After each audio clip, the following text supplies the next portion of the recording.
Welcome back, golfers. Today we're going to work on two really important aspects of your golf swing that could completely change your entire outlook of how you're swinging the golf club. And those two things are your body pattern and balance. So you're not going to want to miss this one, so stick around.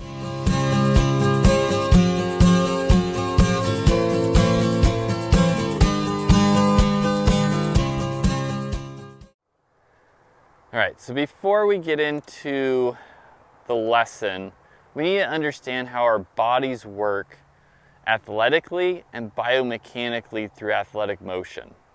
Really important.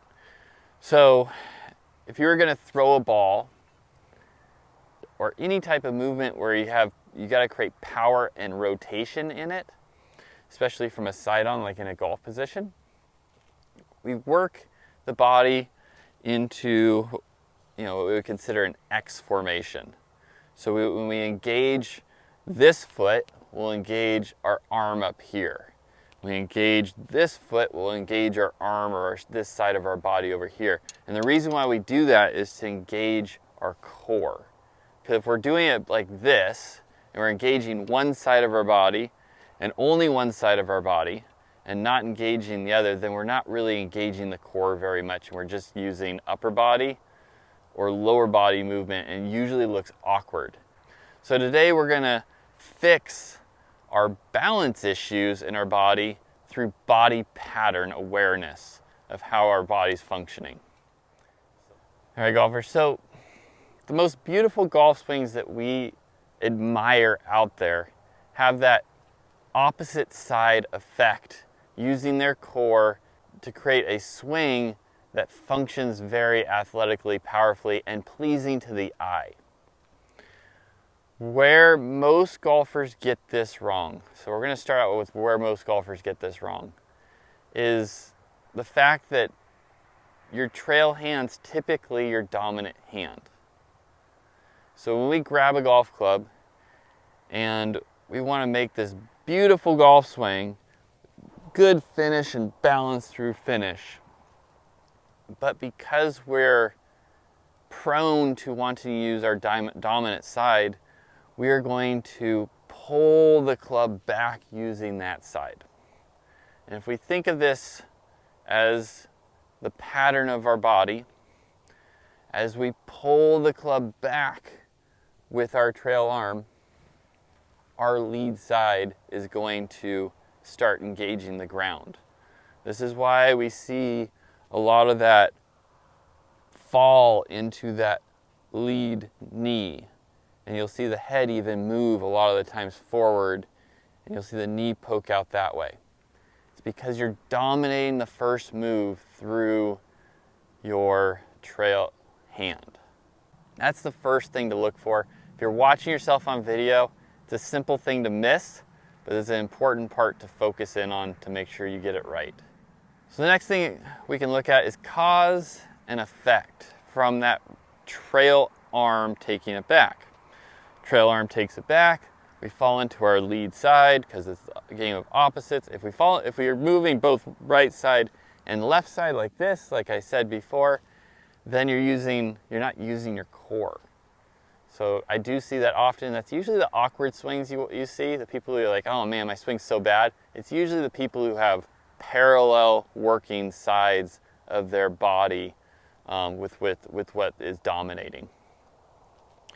So, taking it back with your right side again, what you're going to see is first move from the top is going to be leveraged. It's going to, because you've taken it back with your trail side, you've engaged that lead side, and your weight's pushing into the ground with your lead side. Now, because you're already in that position, that's going to dominate the first move. And often, because your elbow's stuck behind you, you kind of feel like you have to, because you got to get that elbow out in front of your body rather than getting it stuck behind and then just getting stuck coming down.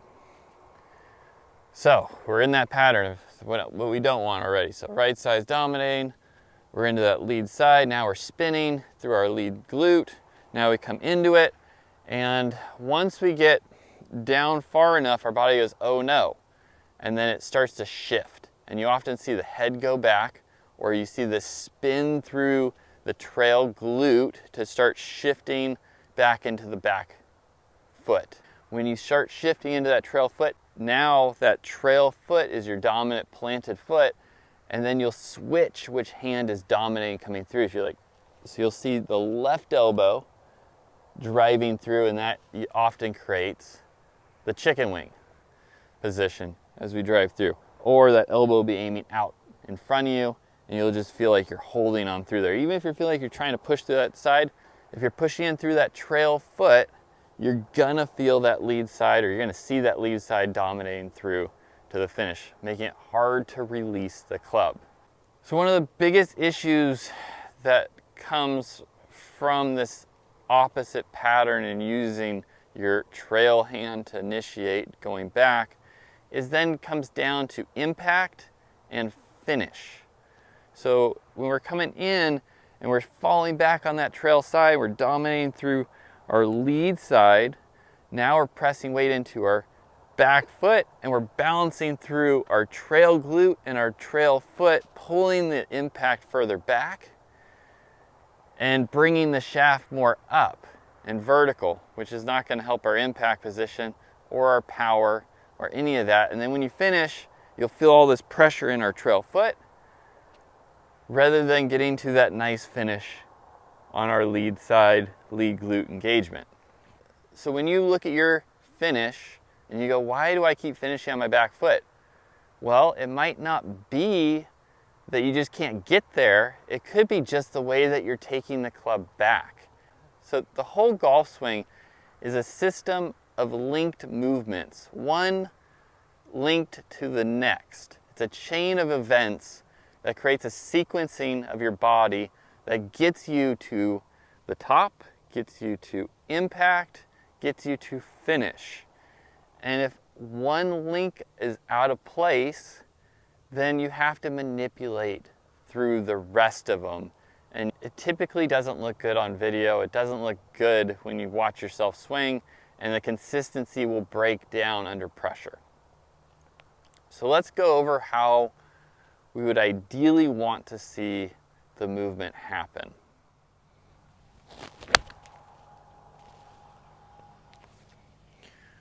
So when you're watching that pattern, what you're seeing is my lead side pushing back and away through that first move, which allows that weight to transfer into my trail foot and load into the ground properly.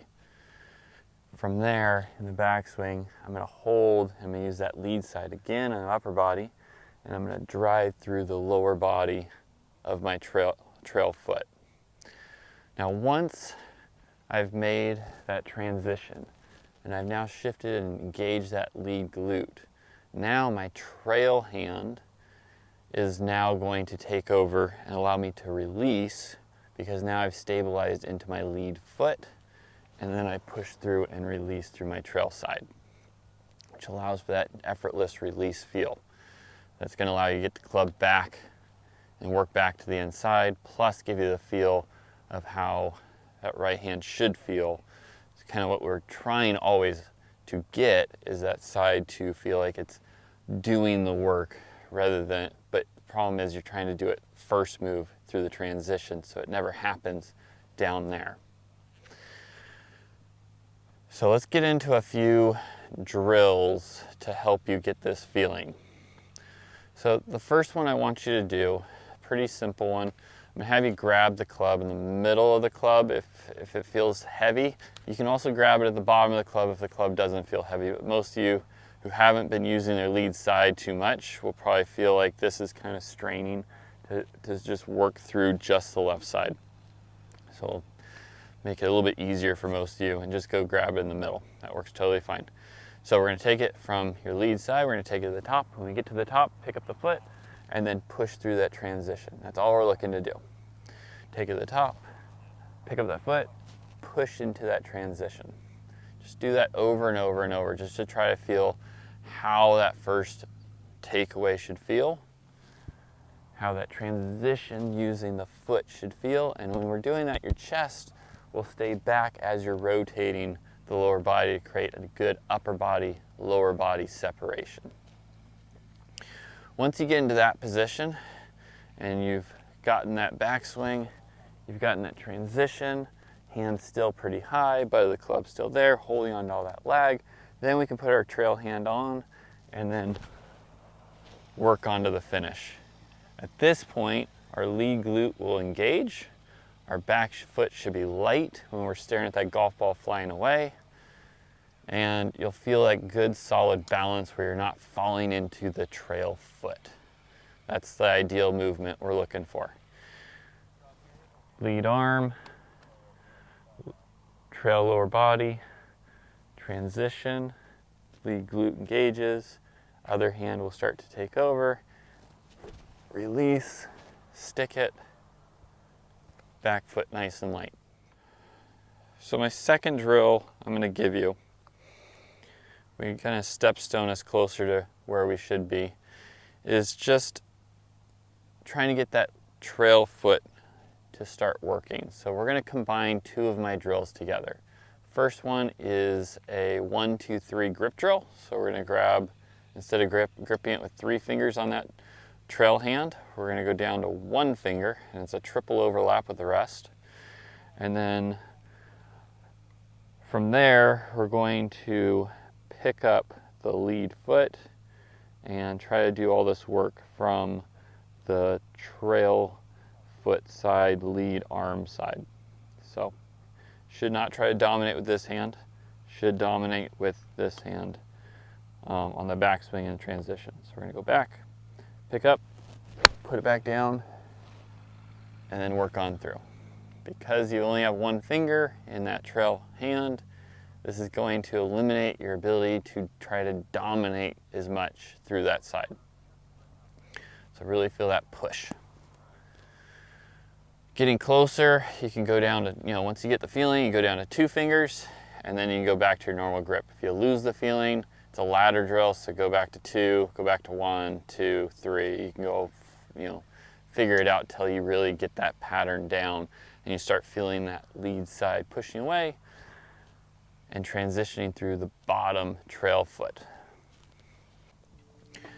This is the ideal pattern that we're going to try to get into to try to create that beautiful looking golf swing, the aesthetically pleasing golf swing, and most likely it will fix a lot of those pieces that have just been eluding you.